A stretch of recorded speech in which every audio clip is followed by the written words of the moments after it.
This is my review of How to Make a Killing, the new dark comedy film starring Glenn Powell, and it's directed by John Patton Ford. Not the same John Ford who made a lot of old John Wayne movies, but a different John Ford. And this John Ford, John Patton Ford, I think he did a good job directing this, and he also co-wrote the screenplay. So whatever material he used that was left in the final film, kudos to a job well done. And this movie is about a guy named Beckett whose mom comes from this wealthy religious family who disowned her when she got pregnant as a teenager and wouldn't abort the baby.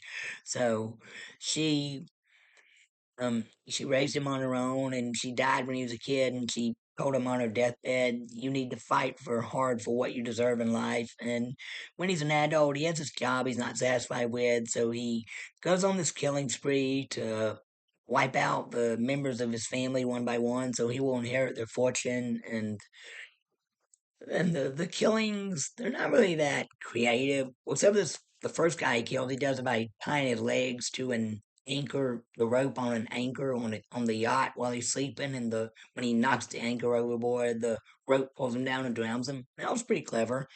And there's one another killing later on with a samurai sword I thought was all right, but for the most part, they're just non-creative kills. Some of them even happen off screen, and the actors who play the Red Fellows, most of them I don't recognize, except for I think Topher Grace, who plays like this preacher who's Beckett's cousin, and yeah, I thought Topher Grace's cameo in this was pretty fun. I would have liked to see more of him in the movie. I mean, it would have been cool if he played Beckett instead of Glenn Powell, but Glenn Powell did a good job as Beckett either way. And the other actor I recognize in the Redfellow family is Ed Harris, who plays the grandfather. And when Ed Harris showed up, I'm like, wow, he's in this because I haven't really seen much of Ed Harris in anything in a while, not that I'm aware of. So, I mean, it was fun to see Ed Harris in this movie again, even though his screen time was limited. It was a fun role to see him in, and other characters in the movie.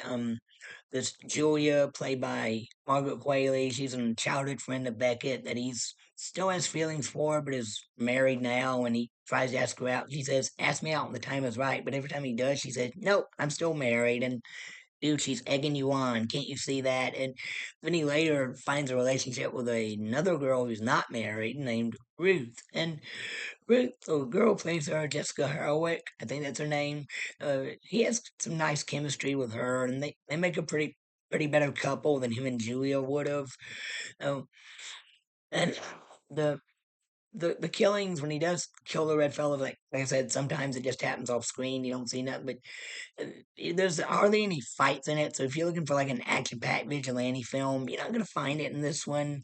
Although, well, there is a fight near the end with Ed Harris that I liked. That was decent, not really nothing to write home about. But as a dark comedy, there are some moments in this movie that are humorous, especially the way Beckett narrates it, because there's a framing device of him like he's in jail for the killings and he's given a deathbed confession to a priest before he's sent to the chair. And what the reason why he's doing that is more to it than just confessing. I'm not going to spoil that, but uh, the, the ending, and I was satisfied with the ending. And if you haven't seen this movie, I highly recommend it. All right, that's it for now. Thank you and God bless. Bye.